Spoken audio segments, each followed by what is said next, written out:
Hello everybody, you're welcome back again to the Reggae Appreciation Society. In the history of the reggae genre, no other artist has ever come as complete as the magnificent Gregory Isaacs. For a start, he was endowed with one of the most exquisite voices ever heard. He dressed like the Rasta James Bond in the finest suits, complete with his trademark fedora hat. He oozed imperious charm, awesome stage presence, and unrivaled swagger, not to mention professionalism in the music business that very few artists could dream of across all genres. He was also an extremely versatile reggae artist, and though one of the greatest lovers rock crooners of all time, he could also switch up and deliver songs with deep social and spiritual content. By the beginning of the 1980s, he was a bona fide international megastar, but unknown to most, Gregory Isaacs, the cool ruler, had one huge crack in his armor. That flaw was a terrible addiction to crack cocaine. It derailed his magnificent career, destroyed his body, and ultimately contributed to him dying at the age of 59. In a 2017 interview, reggae legend Don Carlos told the story of how he stumbled on Gregory one day, early in the 70s, smoking a wrap of herb. Gregory told Don Carlos that what he was holding in his hand was not for him and warned him never to try drugs, ever. This was a tragic irony when we consider what happened to Gregory just 10 years later. Nobody can really tell the exact time Gregory Isaacs got hooked on cocaine, but all accounts from people closest to him point to the period when he bagged his first international record deal with Virgin Records subsidiary in 1978. Incidentally, it was the same period that his close friend Dennis Brown also started using cocaine while on a US tour. After an unsuccessful stint recording for different producers since the age of 18, Gregory teamed up with singer Errol Dunkley to form the African Museum Record Store and label in 1973 and released an astonishing volume of records that would become big hits in Jamaica and made Gregory one of the major stars on the island. But he soon got his first taste of international success courtesy of his good friend Dennis Brown. In 1977, Dennis Brown had moved to England and established his label DEB Records in London. The same year, Dennis invited Gregory to sign a record deal under his label. The result of this partnership was the fabulous Mr. Isaacs album, which introduced Gregory to UK audiences and was one of the foundations of that country's love affair with lovers rock, which endures till this day. Gregory's successful entry into the UK market caught the attention of Richard Branson's Frontline Records, which signed him up in 1978, and he released the Cool Ruler album in the same year, followed by the brilliant Soon Forward in 1979. Those two albums really launched his brand internationally, and he began to be in demand more and more by international concert promoters. Gregory's allure was plain to see. He was not only in possession of an achingly amazing sweet voice, he had the swagger and seductive stage presence that drove women crazy at his shows. And it's common knowledge that when the ladies flock to a place, the men are sure to follow. This translated to more tickets sold at every concert and was every concert promoter's dream. This high demand for Gregory tripled with the release of his next two albums, Lonely Lover in 1980 and More Gregory in 1981. He was now a superstar and began to roll in elite circles in Jamaica and in cities around the world. Gregory was now hanging out uptown, but unfortunately, cocaine turned out to be the most popular pastime of the elites and uptown crowds, and Gregory took to it more and more as his profile kept rising. But outsiders barely noticed. Dr. Dredd, the CEO of Brass Records, who was a close pal of Gregory, revealed that Isaacs confided in him that one other major reason why he took to drugs so much was simply to cope with all the pressures and trappings of fame, most especially the women who chased after him day and night and made him turn to drugs to handle the pressure. But outsiders barely noticed that Gregory was slowly becoming an addict. He was effortlessly managing multiple roles as a singer, songwriter, record store and label owner, businessman, and soon-to-be husband. One day in 1981, he went to the popular Randy's record store in Kingston and set eyes on a beautiful 21-year-old lady named June Wyndham.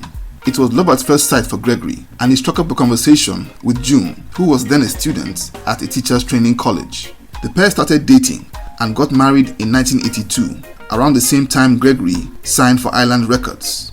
According to June Isaacs in a recent interview, Gregory Isaacs was the perfect man, husband, and father, and she had no idea that he was already a regular cocaine user. He taught her how to cook, showered her with love and attention, and wouldn't even let her touch a cigarette. But slowly, his personality just changed. He began to distance himself from his old friends and began to get close to some strange new faces that she wasn't comfortable with. He would spend less and less time at home and would sometimes disappear for days. She eventually caught him using drugs and was devastated. After recording the songs that would make up Gregory's first album for Island Records in the amazing Night Nurse album, the Jamaican police had caught wind of Gregory's excesses and raided his home. Cocaine and illegal firearms were found in his house, leading to his arrest and jail time. And while he was locked away, the Night Nurse album became a smash hit around the world. After a few months, he was released and went right back to work like he had always done, recording, writing, and touring the globe to the great delight of his fans. But behind closed doors, his crack habit was getting worse and alienating the people closest to him. At the same time, Dennis Brown was experiencing the same battle with drugs. After Night Nurse, the quality of his music had begun to dip as a result of his addiction, and his life was slowly falling apart. But by 1988, Gregory had started fighting to get crack out of his system. Thanks to his wife, he tried to get treatment and made attempts to get into rehab. In that year, he came clean about his drug problem in an interview published in the Jamaican Gleaner newspaper on July 31st, 1988. It was testament to his greatness and fighting spirit that he opened up about his problem, despite the obvious risks to his career. He came clean about how drugs had destroyed his relationships and compromised his Rastafarian ideals. He also sounded a warning to future celebrities, stating that he had always condemned cocaine use before he could afford it. Gregory seemed to have turned a corner in his fight to be free, and even released a song titled Hard Drugs, which warned about the dangers of what he had been through. But sadly, the habit just overpowered Gregory again, and he became a full-blown junkie.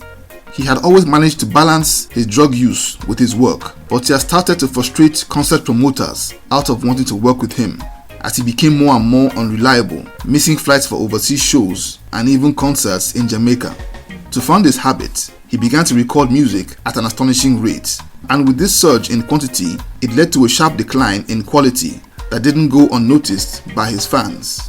It's been estimated that he recorded an astonishing 500 albums in his career. He also had several close shaves and was frequently on the run from promoters for accepting money for shows and never turning up. And by the 1990s, he was in such bad shape that his dreadlocks had begun to fall out as his body had grown progressively weaker. So he shaved his head and began to sport a low cut, to the utmost shock of his fans. And by the end of the decade, his lifelong friend Dennis Brown died of respiratory issues exacerbated by long-term drug use in 1999. This stunned Gregory, but not enough to get him clean, and by the 2000s, the drugs had taken away the sweet quality in his voice, and he struggled badly at live shows to perform like he used to do. And to make matters worse, most of his teeth fell out in 2007, and he could barely hold things together. He still, however, had a fanatical fan base of loyal fans who bought tickets to his shows, despite him being a shadow of his former self.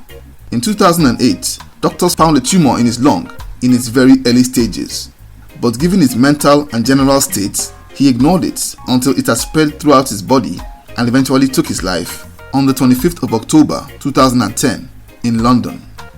That was the end of Gregory Isaacs, one of the most dashing and talented men to ever come out of Jamaica.